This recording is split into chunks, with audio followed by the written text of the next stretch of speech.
Chalk powder जो होते हैं या मार्बल जो है। Yes sir, calcium carbonate. जी हाँ, कैल्शियम कार्बोनेट। कैल्शियम कार्बोनेट कैसा सब्सटेंस है? कैल्शियम कार्बोनेट कैसा सब्सटेंस है? पानी में होता है। Ionic. Yes sir, ionic. Calcium carbonate CaCO3 ये आयनिक कंपाउंड है। इसको वाटर में जब हम करेंगे तो नोट सॉल्युबल।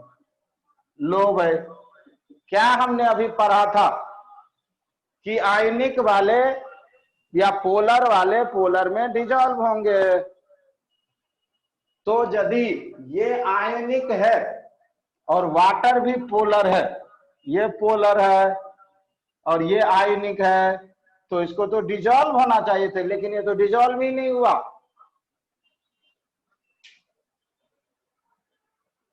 मार्बल या चॉक पाउडर पानी में घुलेगा? नहीं सर। मार्बल भी हम ले या चॉक पाउडर लें तो पानी में घुलेगा? नहीं घुलेगा। थ्योरी क्या कहता है कि घुलना चाहिए?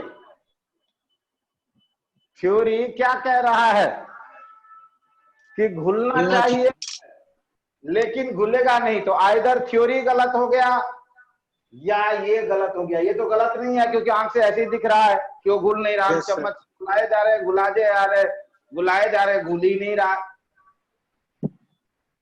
ये तो दिख रहा है ना। चॉक पाउडर को चौको पानी में घुलेगा, घुल ही नहीं रहा है वो। तो इसका मतलब थ्योरी गड़बड़ है। जो थ्योरी कह रहा था लाइक डिजॉल्व लाइक, उसमें कुछ और भी फैक्टर हैं। समझ आया? Yes sir. तो क्या फैक्टर है? फैक्टर अब हम देखते हैं, लिखेंगे। The dissolution is depend, the dissolution is depend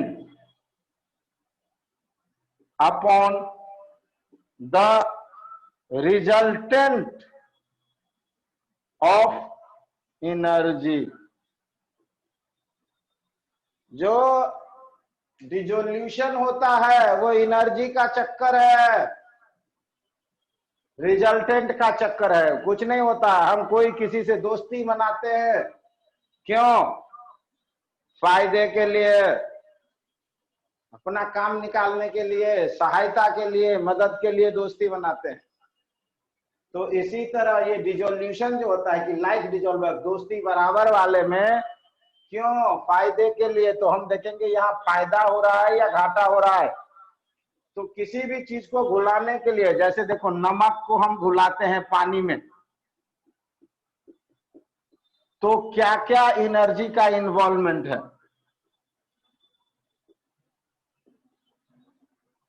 क्या क्या एनर्जी का इन्वॉल्वमेंट है? नमक के बीच में कौन सी एनर्जी है? ये कैटायन और एनायन एक दूसरे को पकड़े हुआ है। इसके बीच में कौन सा इन्वॉल्व? इसको तोड़ने के लिए जो एनर्जी लगेगी वो कौन सी एनर्जी होगी? Lattice energy. लैटिस एनर्जी से Na plus gaseous plus Cl minus gaseous हो जाएगी। समझ आया? नमक को सॉलिड से ब्रेक करने के लिए क्या वो करना पड़ेगा? एनर्जी देना पड़ेगा। होगा या नहीं होगा? नमक को सॉलिड से गैस में पहले कन्वर्ट करना पड़ेगा, और ये गैस वाटर से डिजॉल्व होकर के Na प्लस एक्वस बनाएगा। तो यहाँ पर प्लस एनर्जी, एनर्जी रिलीज होगी। ये कौन सा है? Hydration energy. कौन सा एनर्जी है? Hydration energy. इसी तरह क्लोरीन वाटर से रिएक्शन करके और Cl माइनस गैस एक्वस, ये भी है hydration energy plus hydration energy. क्या देखा आपने? पानी, नमक को पानी में घोलने पर दो तरह की एनर्जी का इन्वॉल्वमेंट है। नमक को पानी में घोलने पर दो तरह की एनर्जी का इन्वॉल्वमेंट है, lattice energy and hydration energy. Hydration energy जो है वो रिलीज होता है और लैटिस एनर्जी जो है वो लगता है। हाइड्रेशन एनर्जी रिलीज एनर्जी है, फायदा है, और लैटिस एनर्जी आपको लगाना पड़ेगा तो टूटेगा। तो डिसोल्यूशन का कॉन्सेप्ट है, if hydration energy greater than lattice energy, it will dissolve.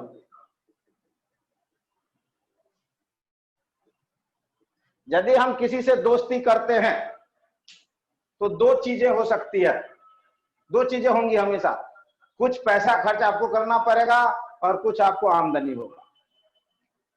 दोस्ती में क्या होगा, आप किसी से दोस्ती करेंगे तो कुछ पैसा आपको खर्च करना पड़ेगा और कुछ पैसा आपको बेनिफिट भी होगा, या कुछ चीजें आपको अपना नुकसान करना पड़ेगा, कुछ चीजों का फायदा होगा। तो इस बॉन्ड को तोड़ने में कुछ एनर्जी लगा। सपोज करो आपने किसी से दोस्ती की तो 100 रुपए खर्च किए, और उससे आपको यदि उसने आपको, आपने किसी दोस्त के ऊपर 100 रुपए खर्च किए और उसने आपके ऊपर 150 रुपए खर्च किए, तो आपका 50 रुपए का फायदा है। तो ऐसा दोस्ती आप करेंगे, चलो भाई अच्छा है, फायदा हुआ। लेकिन आपने किसी को 100 रुपए का खिलाया और वो 50 रुपए का ही खिला रहा है, तो कहेंगे यार ये तो घाटा करा रहा है मेरा, इसे दोस्ती नहीं रखना। क्या समझे, ये टोटली बिजनेस है। हम देखते हैं हमारा खर्चा कितना हो रहा है और फायदा कितना हो रहा है, उसका रिजल्ट क्या है। हाइड्रेशन एनर्जी इनकम है कोई भी काम करने के लिए। मान लीजिए मैं कोचिंग चला रहा हूं, तो हमने देखा कि हमने 1 लाख रुपए लगाए और यदि हमें इनकम 50,000 रुपए हुआ तो 50,000 रुपए का घाटा है, तो यार बंद करो इसको, कौन करेगा फिर। लेकिन यदि 1 लाख लगाए और उसके जगह पर 1.5 लाख आए तो नेट रिजल्ट क्या आया, 50,000 रुपए का बेनिफिट। तो काम करो, इस काम को करना चाहिए। समझ आया क्या फंडा है एनर्जी का फायदा। किसी को कोई डाउट है, समझ आया या नहीं आया। आया सर।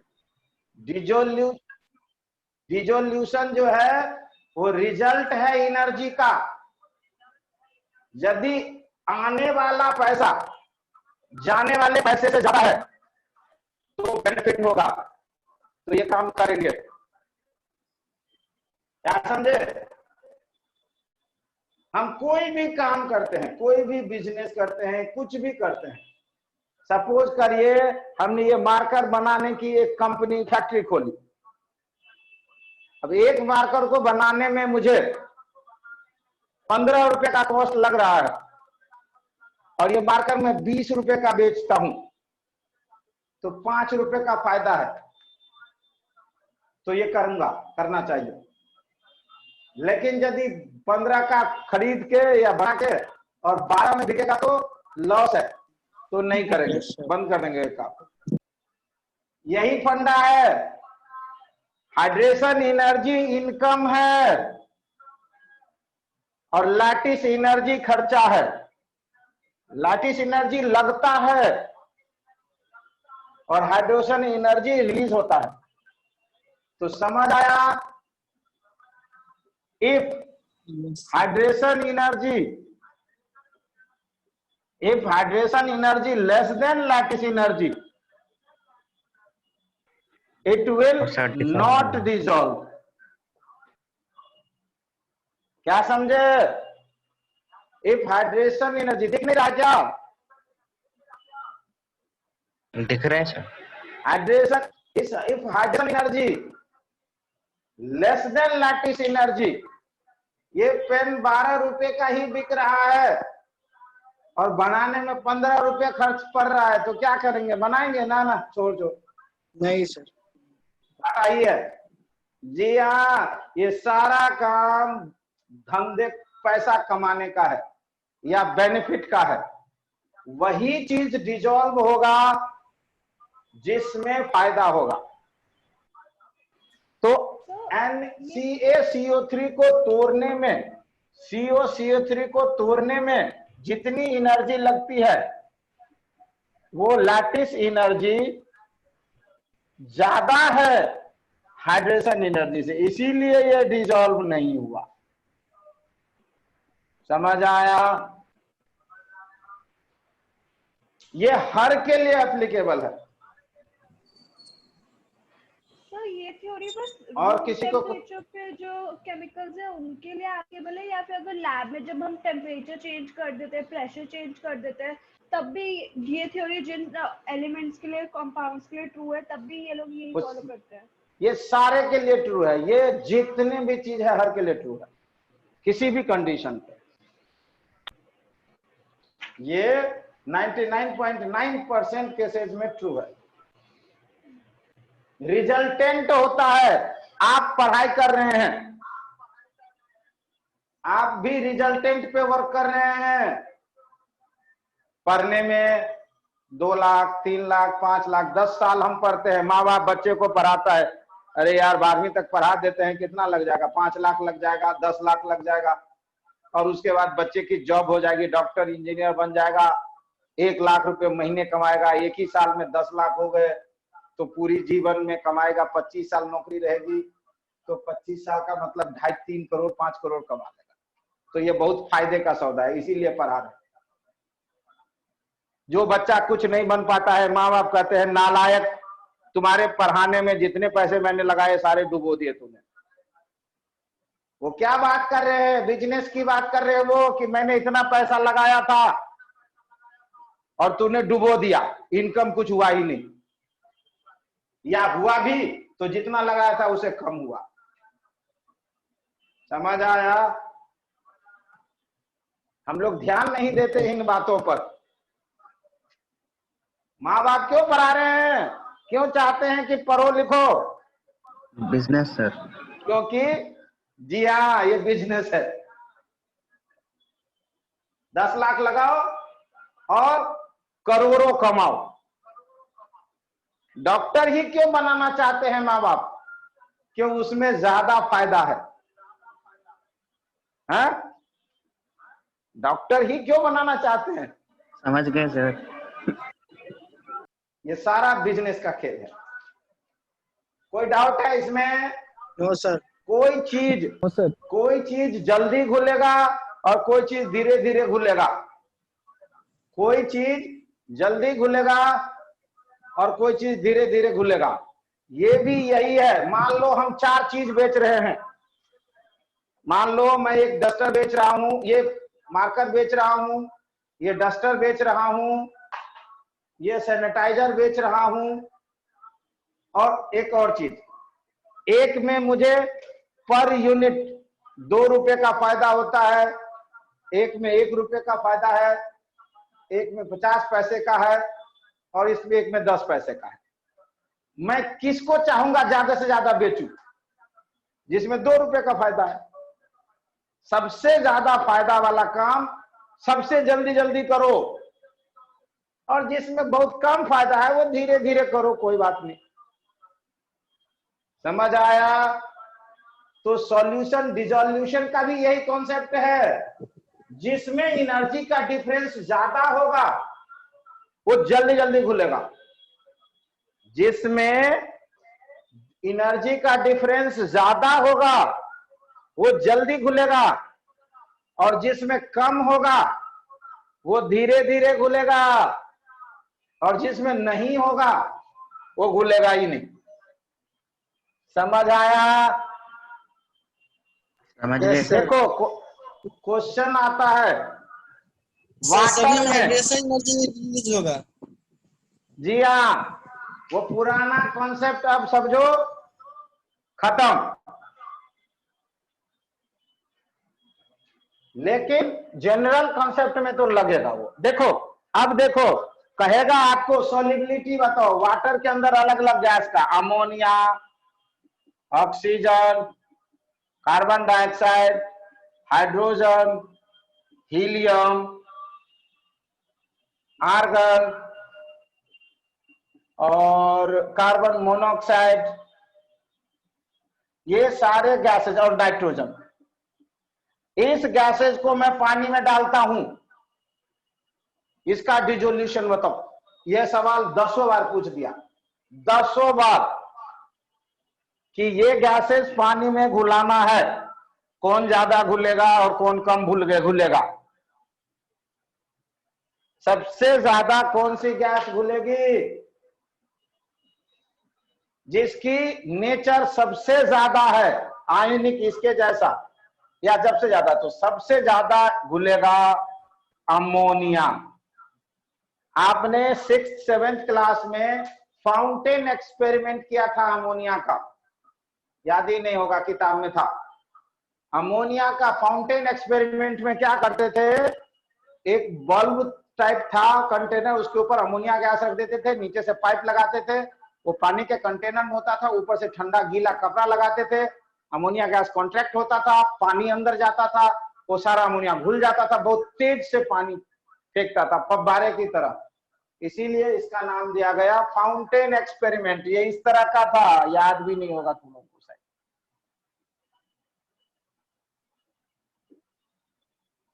ये इस तरह का था एक्सपेरिमेंट।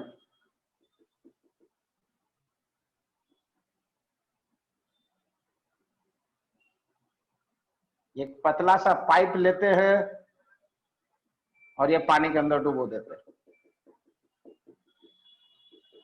और इसे के अंदर अमोनिया गैस होती है, NH3 गैस होती है। इसके ऊपर एक गीला कपड़ा रखते हैं, गीला कपड़ा रखते हैं, ये पानी, ये गैस को कॉन्ट्रैक्ट करता है, तो ये जो पानी है वो इससे ऊपर की तरफ आता है, और फिर जैसे ही पानी आता है तो यह गैस घुल जाती है इसमें, तो बहुत तेजी से पानी फव्वारे की तरह फेंकने लगता है, इसीलिए कहा है फाउंटेन एक्सपेरिमेंट। ठीक है, फाउंटेन एक्सपेरिमेंट, कभी कभी इस नाम से आएगा क्वेश्चन।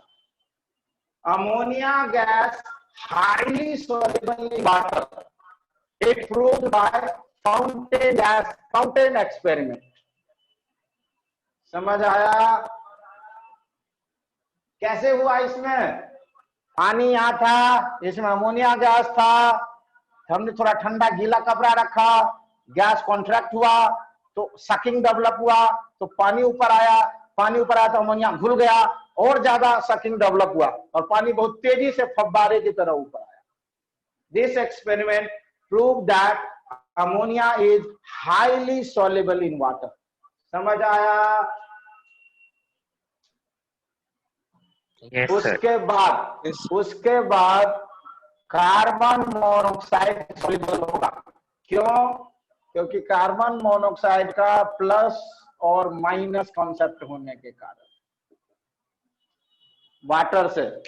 फिर उसके बाद कार्बन डाइऑक्साइड डिसॉल्व होगा, फिर ऑक्सीजन डिसॉल्व होगा, फिर उसके बाद हाइड्रोजन डिसॉल्व होगा, फिर नाइट्रोजन डिसॉल्व होगा, फिर आर्गन, और लास्ट में हीलियम। ये है इसका डिसोल्यूशन रेट।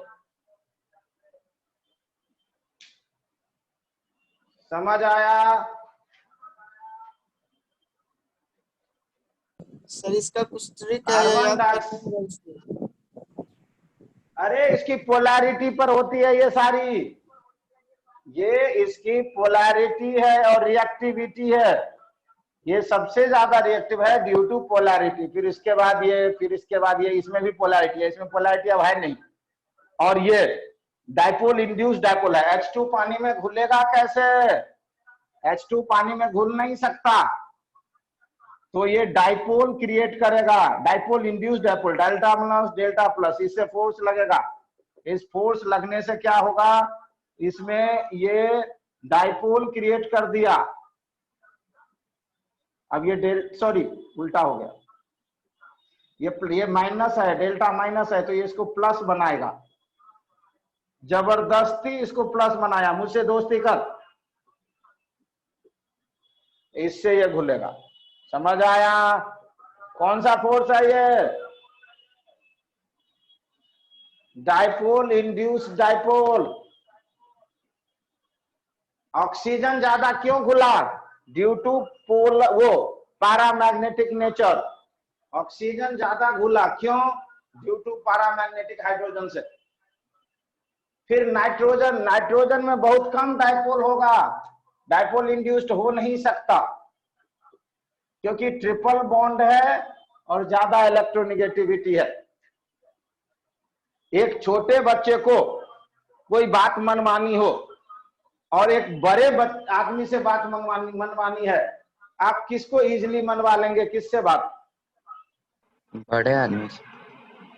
बड़े आदमी से आप वैसे बात कैसे मनवाएंगे? वो तो मानेगा ही नहीं, वो तो अपनी ही बात थोपेगा आपको। एक छोटे बच्चे को बाला फूसला करके ठगा जा सकता है, बड़े आदमी को थोड़ी जल्दी ठग सकते हैं। मतलब अपनी अच्छा, बातों उस से सेंस में। इन्फ्लुएंस कर, अपनी बातों से आपको इन्फ्लुएंस करना है, उसके नेचर को चेंज कर देना है। तो बड़े आदमी का जो नेचर होगा उसको चेंज करना बहुत मुश्किल है, या उससे अपनी बात मनवाना बहुत मुश्किल है। रीजन क्योंकि उसका अपना सोचने का तरीका है। लेकिन छोटे बच्चे को तो कहेंगे अच्छा चल टॉफी देता हूँ, चलिए काम कर ले, बोला ठीक है। उसकी बातों को हम इन्फ्लुएंस कर सकते हैं, छोटे बच्चे को इजीली इन्फ्लुएंस किया जा सकता है, बड़े आदमी को इजीली इन्फ्लुएंस नहीं किया जा सकता। समझ आया? तो हाइड्रोजन को इजीली इंड्यूस्ड किया जा सकता है फोर्स, लेकिन नाइट्रोजन पे नहीं किया जा सकता, इसीलिए नाइट्रोजन कम घुलेगा। और आर्गन में तो और भी कम होगा क्योंकि वो नोबल है, और जो छोटा साइज होगा वो और भी कम रिएक्टिव होगा। तो आर्गन और हीलियम में आर्गन का थोड़ा सा डिसोल्यूशन हीलियम से ज्यादा होगा। समझ आया? तो इसको लर्न कर लीजिए, ये बार बार आएगा पेपर में। ये 3-4 का ऑर्डर पूछ देता है, इतने थोड़े एक साथ थोड़े पूछेंगे, 3-4 का पूछेगा। अब किसी को कोई डाउट है सॉल्युबिलिटी का कॉन्सेप्ट, कि कोई भी चीज कब घुलेगा, कोई भी चीज कब घुलेगा? सारा का सारा खेल एनर्जी का है। सर तब घुलेगा जब हाइड्रेशन एनर्जी ज्यादा होगी, लैटिस एनर्जी। जी हाँ, ठीक है। अब मैं आगे चलता हूं। फैक्टर्स, कौन कौन से फैक्टर्स हैं? कोई भी कुछ चीज कम घुलता है, कुछ चीज ज्यादा घुलता है, कुछ चीज कम घुलेगा, कुछ चीज ज्यादा घुलेगा। Factors which affecting the solubility. कौन कौन से फैक्टर्स हैं जो सॉल्युबिलिटी को अफेक्टेड करते हैं? कुछ चीज कम घुलता है, कुछ ज्यादा घुलता है, क्यों? उसके बहुत सारे रीजन हैं। समझ आया? फैक्टर्स से कभी कभार क्वेश्चन आते हैं, मेडिकल में ज्यादा आते हैं, तो आप लोग इसको समझने की कोशिश करें। पहला है, जो फैक्टर्स हैं उसमें पहला है nature of solute and solvent. Nature of solute and solvent. Nature कैसा है सॉल्यूट का और सॉल्वेंट का? यदि सॉल्यूट पोलर है तो ये, और सॉल्वेंट यदि पोलर है तो ये आपस में एक दूसरे में डिसॉल्व होंगे।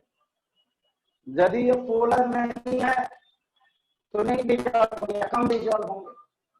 तो nature of solute and solvent, पहला फैक्टर ये है। पोलर पोलर को डिसॉल्व कर रहा है, नॉन पोलर नॉन पोलर को डिसॉल्व कर रहा है, और उससे सॉल्युबिलिटी बढ़ेगी। जैसे देखिए CS2 CCl4 पोलर है या नॉन पोलर है? ये दोनों हो सकते हैं, पोलर है या नॉन पोलर? देखिए CS2 CCl4 एसीटोन दोनों में आएगा, क्योंकि ये डेल्टा माइनस डेल्टा प्लस दोनों ही शो करता है ये। तो ये ऑर्गेनिक भी है और इनऑर्गेनिक भी है। इसको हम बोलते हैं इसके बाद साइक्लोहेक्सेन, बेंजीन, उसके बाद CCl4 CS2, पेट्रोल, डीजल, ये सब सारे जो है, केरोसिन, साइक्लोहेक्सेन, ठीक है, ये सब सारे जो हैं ये है ऑर्गेनिक सॉल्वेंट। ऑर्गेनिक सॉल्वेंट जो नॉन पोलर या लेस पोलर होते हैं, नॉन पोलर या लेस पोलर। समझ आया? ये सारे हैं organic solvent. Organic solvent less polar है या नॉन पोलर।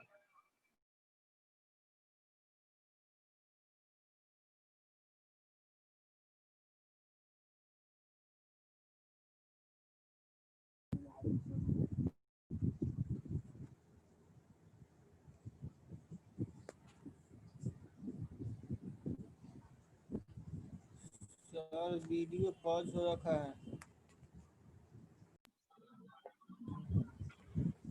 सर वीडियो चला गया सर, और ऑडियो भी।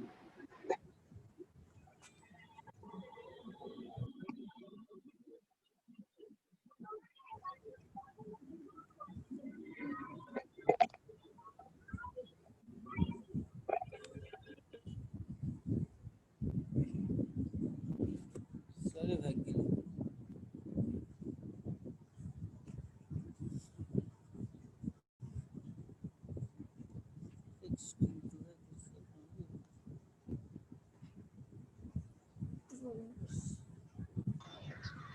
सर वीडियो नहीं दिख रहा है सर।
आ रहा है आवाज?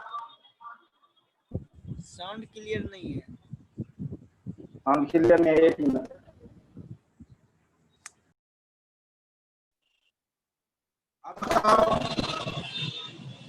अभी भी नहीं है sir. Hello, yes sir.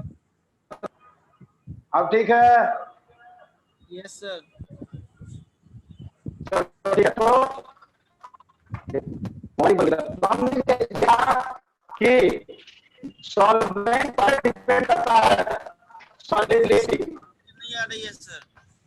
Voice cut रहा है, आपका वॉइस कट रहा है।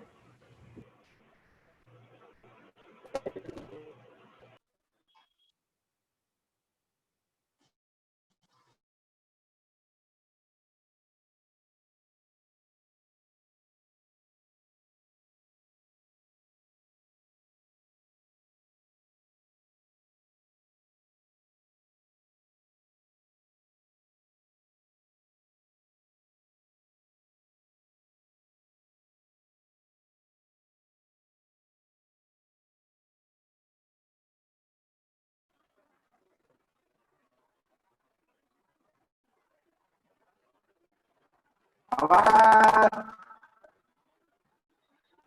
नो सर, आवाज बिल्कुल नहीं है। नो सर, आवाज कट के आ रहा है। लगता है सर आपका ब्लूटूथ डिस्चार्ज है।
आवाज आ रहा है?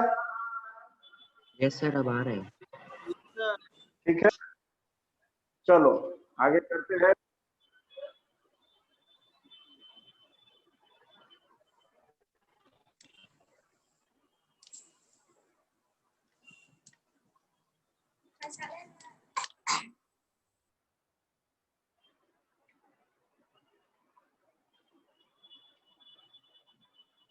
अब ठीक है,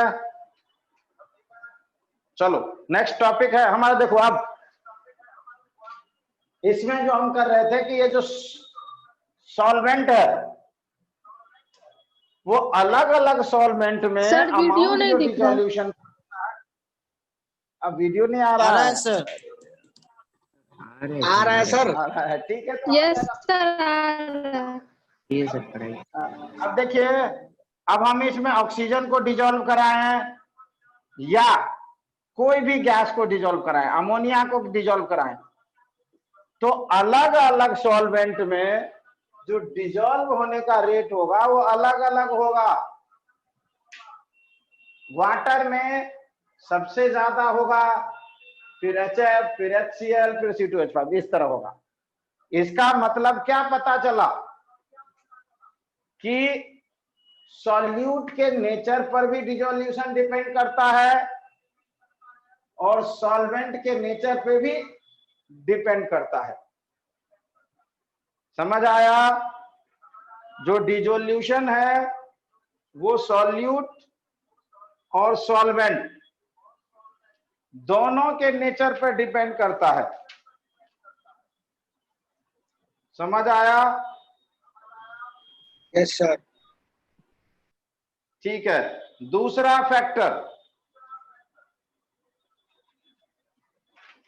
फैक्टर हमारा है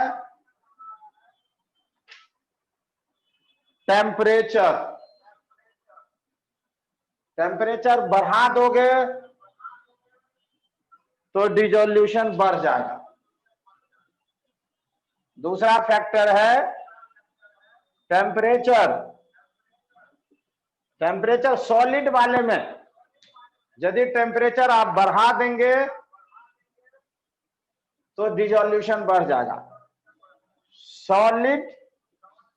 सॉल्यूट के लिए solubility directly proportional to temperature, लेकिन गैस के लिए उल्टा है, इनवर्सली प्रोपोर्शनल टू टेम्परेचर। पानी के अंदर देखो, एक नॉर्मल पानी है, उसमें आप मछलियों को रख दो तो वो सरवाइव कर लेंगे, लेकिन उबाल के पानी को और फिर दो उसमें, वो नहीं सरवाइव करेंगे, क्योंकि पानी को जब हम बॉयल कर देंगे तो सारी गैस बाहर निकल गई। पेप्सी को या कोई भी कोल्ड ड्रिंक्स को हम कैसे पीते हैं? ठंडा करके। क्यों? गरम करके क्यों नहीं पी? ठंडा करके क्यों पीते हैं, गरम करके क्यों नहीं? क्योंकि जब टेम्परेचर हम कम करेंगे तो ज्यादा गैस उसके अंदर डिसॉल्व होगी।